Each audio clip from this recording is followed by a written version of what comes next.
नमस्कार, मैं हूं संजीव श्रीवास्तव। आप देख रहे हैं 4 PM मध्य प्रदेश।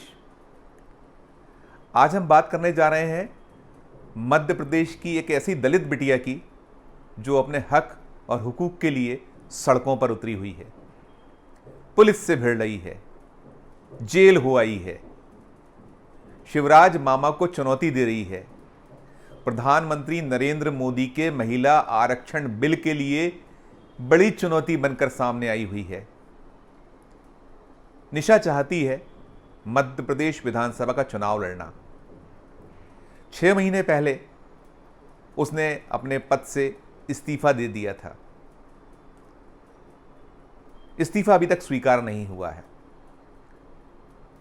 निशा कोर्ट में है। कोर्ट के पहले वो प्रयासरत है कि उसका इस्तीफा सरकार मंजूर कर ले, लेकिन इस्तीफा सरकार मंजूर करने को तैयार नहीं है। निशा छतरपुर में पदस्थ रही है। बालाघाट में वो जन्मी है। मध्य प्रदेश के जो बालाघाट जिला है वहाँ उसका जन्म हुआ है। साधारण परिवार से है।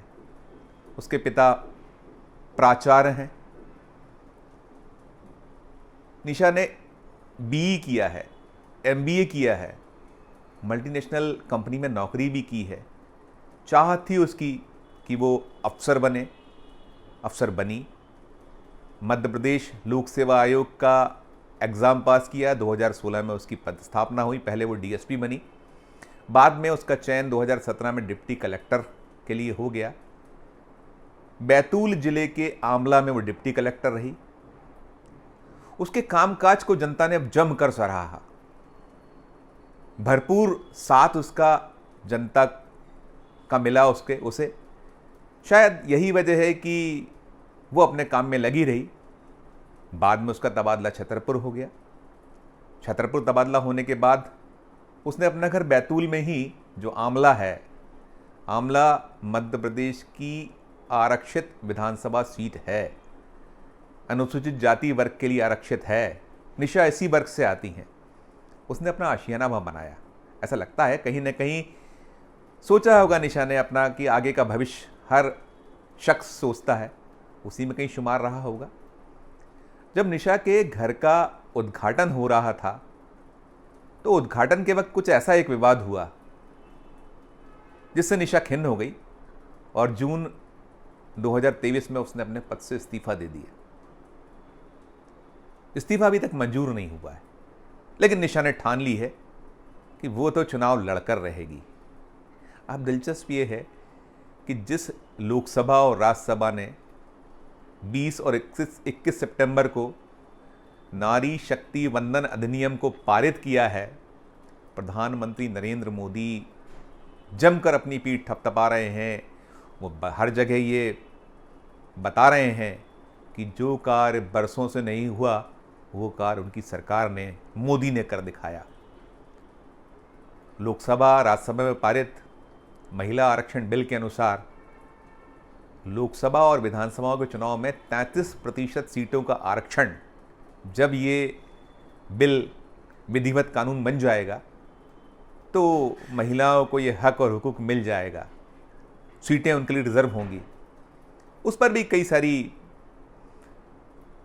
चर्चाएं हैं, विवाद हैं।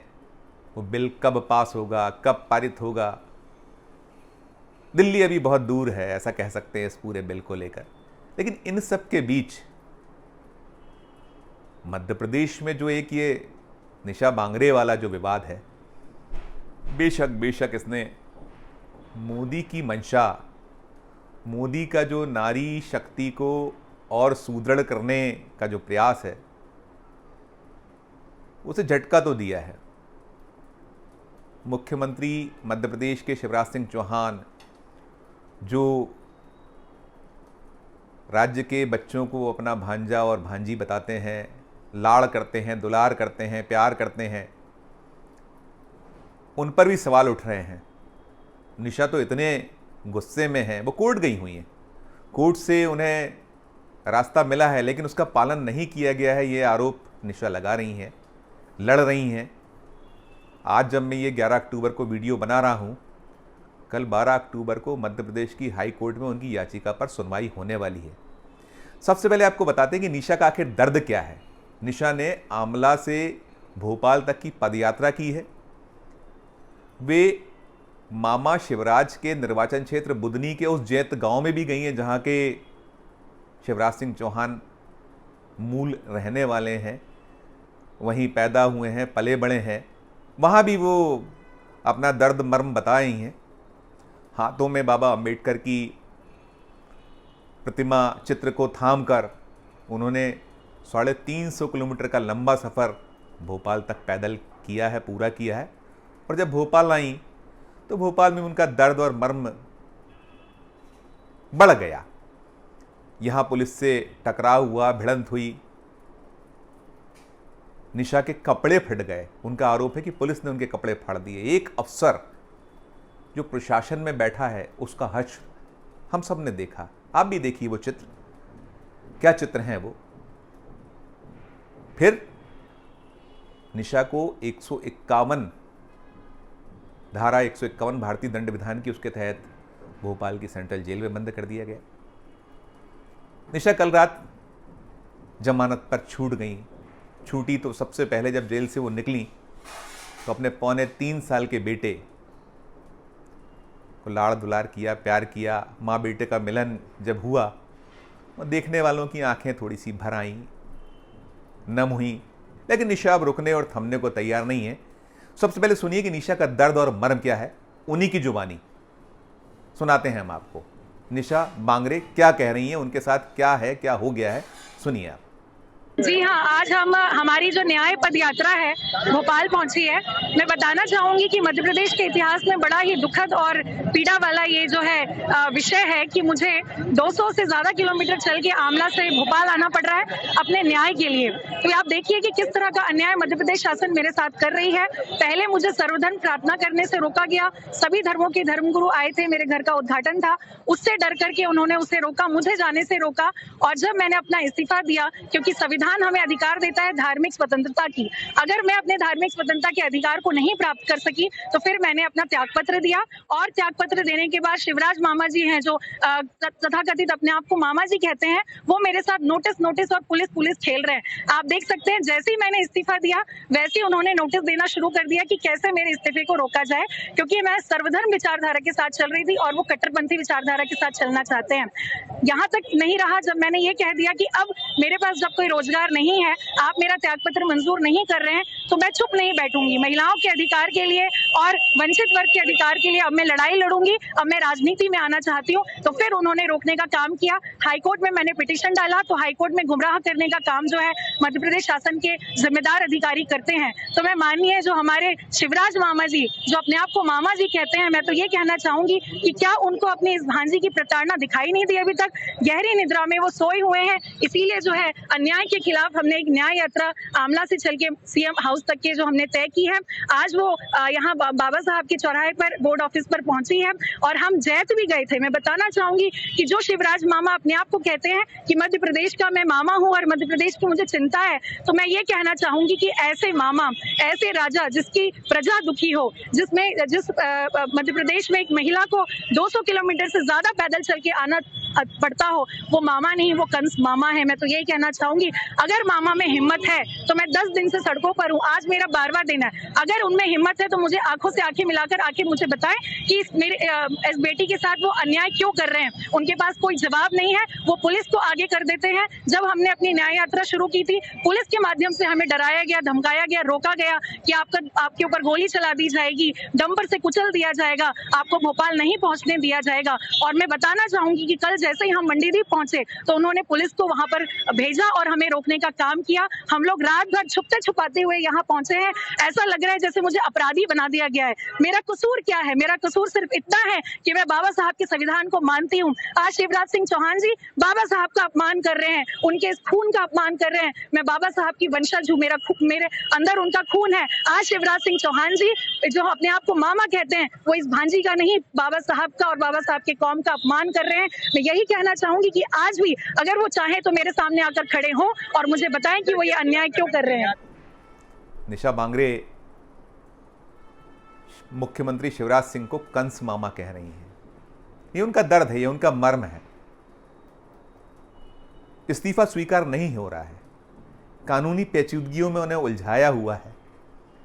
किस दल से वो चुनाव लड़ेंगे भी साफ नहीं है, लेकिन मसला है, मुद्दा है, जो हमें मालूम हुआ है, हमें पता चला है। उन्होंने आमला जो निर्वाचन क्षेत्र है, मध्य प्रदेश विधानसभा सीट है, वहाँ से चुनाव लड़ने की इच्छा के लिए हर पार्टी के दरवाजे पर दस्तक दी थी। उसमें बीजेपी भी शामिल थी।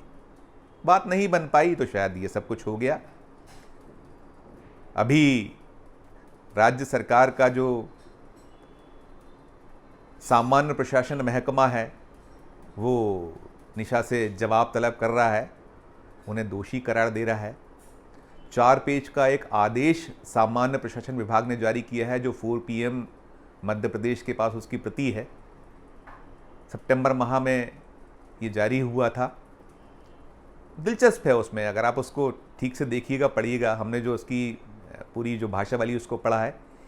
एक जगह सामान्य प्रशासन विभाग 1973 का जो रूलिंग है, उसकी जो कंडिका है, उसका उल्लेख कर रहा है। वो कह रहा है कि किसी भी प्रशासनिक अधिकारी का इस्तीफा 1 माह में स्वीकार कर लेना चाहिए, नियम है, ऐसा खुद ही उस आदेश में लिख रहा है।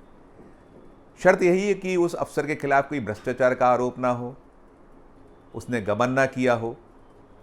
ठीक है, मामला दरअसल ये है कि निशा ने अपना एक आशियाना आमला में बनाया है।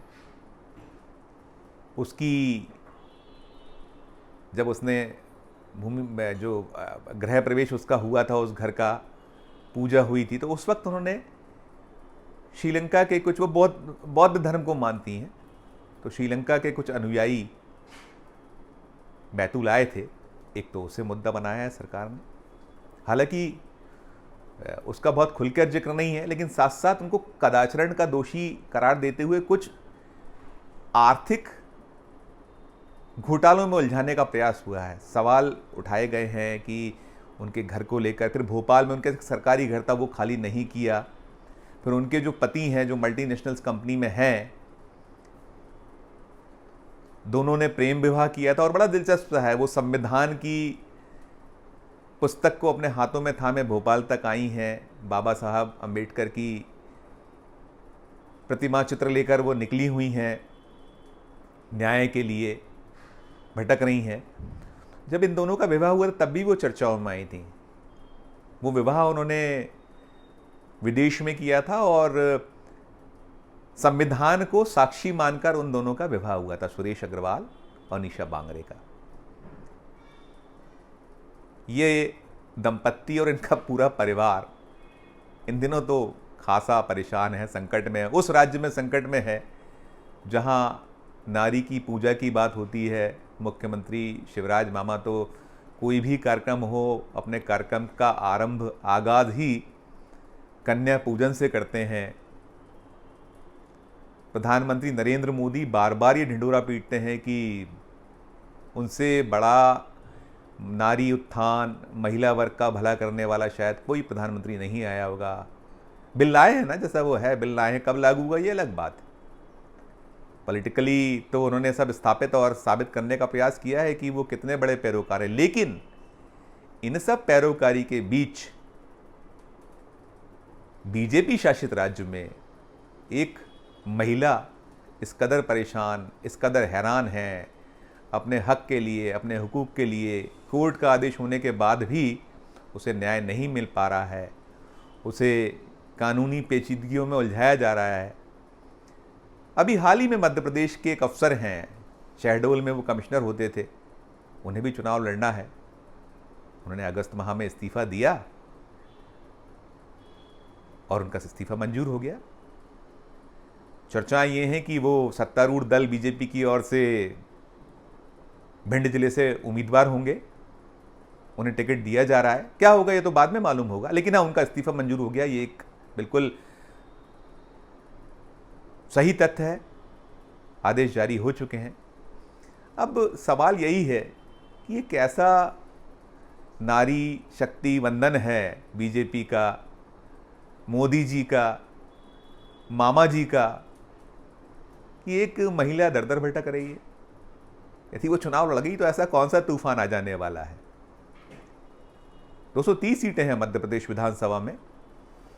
क्या यदि एक सीट बीजेपी के हाथों से खिसक गई, फिसल गई, तो क्या उसके सपनों पर तुषारापात हो जाएगा, पानी फिर जाएगा? लेकिन असलियत यही है कि सूबे में बीजेपी की हालत बेहद खस्ता है। एक एक सीट के लिए उसे संघर्ष करना पड़ रहा है, और संघर्ष भी कितना तगड़ा है, किस कदर बीजेपी घबराहट, चिंता और भयभीत सी नजर आती है, इसका उदाहरण हम निशा बांगरे के प्रकरण को मान सकते हैं। निशा हार मानने को तैयार नहीं है, वो तो अपने अभियान में जुटी हैं। उन्होंने ताल ठोक कर कह दिया है भोपाल में कि वो तो चुनाव लड़ेंगी। क्या होगा, क्या निर्णय निकल कर आएगा, क्या निशा चुनाव लड़ पाएंगी, ये सब आने वाले 2-4-5 दिन में साफ हो जाएगा। मैंने जैसा बताया कि कल मध्य प्रदेश हाई कोर्ट में इस पूरे मामले पर हियरिंग है। मध्य प्रदेश के जीएडी डिपार्टमेंट से जवाब मांगा गया है कोर्ट द्वारा, और निशा भी कह रही है कि उन्हें न्यायपालिका पर पूरा भरोसा है, वो अपने मकसद में ज़रूर कामयाब होंगी। आज के लिए इस वीडियो में सिर्फ इतना ही। मध्य प्रदेश का हमारा ये चैनल नया है, इसे लाइक कीजिए, इसे सब्सक्राइब कीजिए, हमारी हौसला अफजाई कीजिए। हमारा ये कार्यक्रम कैसा लगा ज़रूर बताइए। देखते रहिए 4 PM Madhya Pradesh, 4 PM nature और 4 PM अन्य स्टेट के चैनल्स को। नमस्कार, धन्यवाद।